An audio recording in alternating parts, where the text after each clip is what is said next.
अगर आप जल्द अमीर बनने के चक्कर में क्रिप्टो करेंसी में इन्वेस्ट करने की प्लानिंग कर रहे हैं तो ये खबर आपके लिए है। असल में G20 शिखर सम्मेलन 2023 के पहले ही दिन कई मुद्दों पर चर्चा हुई और आगे की रणनीति को तय किया गया। कई मुद्दों में से एक मुद्दा क्रिप्टो करेंसी का भी रहा। G20 समिट में क्रिप्टो करेंसी पर एक बड़ा फैसला लिया गया। अब अगर आपके पास भी क्रिप्टो करेंसी है या निवेश करने की प्लानिंग कर रहे हैं तो ये वीडियो आपको जरूर देखना चाहिए। असल में G20 शिखर सम्मेलन 2023 के पहले ही दिन G20 घोषणा पत्र को जारी किया गया।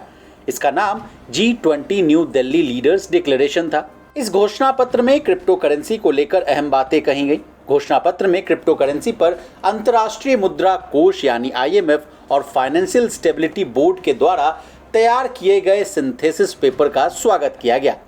सदस्य देशों ने घोषणा पत्र में इस बात पर सहमति जताई कि क्रिप्टो एसेट की दुनिया में तेजी से जो बदलाव हो रहे हैं उससे जुड़े रिस्क को गहराई से मॉनिटर करने की जरूरत है। बता दें, IMF और फाइनेंशियल स्टेबिलिटी बोर्ड यानी FSB के द्वारा तैयार synthesis paper on crypto currency में आगे की रूपरेखा को लेकर चर्चा की गई है। दोनों अंतर्राष्ट्रीय संगठनों ने G20 शिखर सम्मेलन की शुरुआत से ऐन पहले इसी सप्ताह क्रिप्टो करेंसी पर ज्वाइंट पेपर जारी किया था। पेपर में साफ साफ कहा गया कि क्रिप्टो करेंसी पर अगर ब्लैंकेट बैन यानी पूरी तरह से प्रतिबंध लगाया जाता है तो यह संभवतः काम नहीं करेगा। अब ज्वाइंट पेपर में और क्या क्या बातें कही गई ये भी जान लीजिए। IMF और FSB ने क्रिप्टो करेंसी को प्रतिबंधित करने के बजाय उसे रेगुलेट करने की वकालत की है।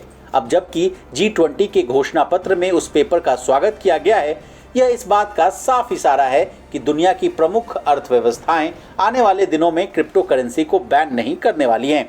इसके बजाय तमाम देश क्रिप्टो करेंसी को लेकर करे वो पारदर्शी कानून का सहारा ले सकते हैं।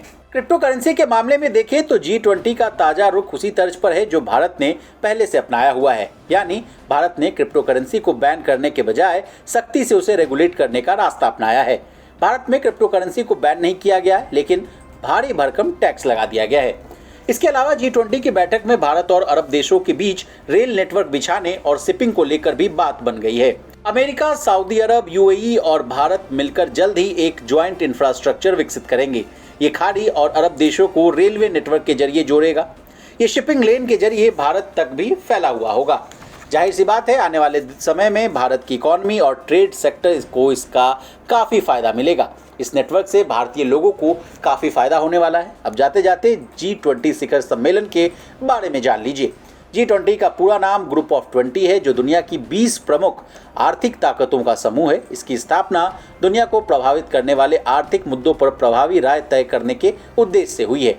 भारत पहली बार G20 शिखर सम्मेलन की मेजबानी कर रहा है। इस बार के शिखर सम्मेलन में यूरोपीय संघ की तरह अफ्रीकी संघ को भी G20 का सदस्य बनाया गया है। ब्यूरो रिपोर्ट, विस्तार।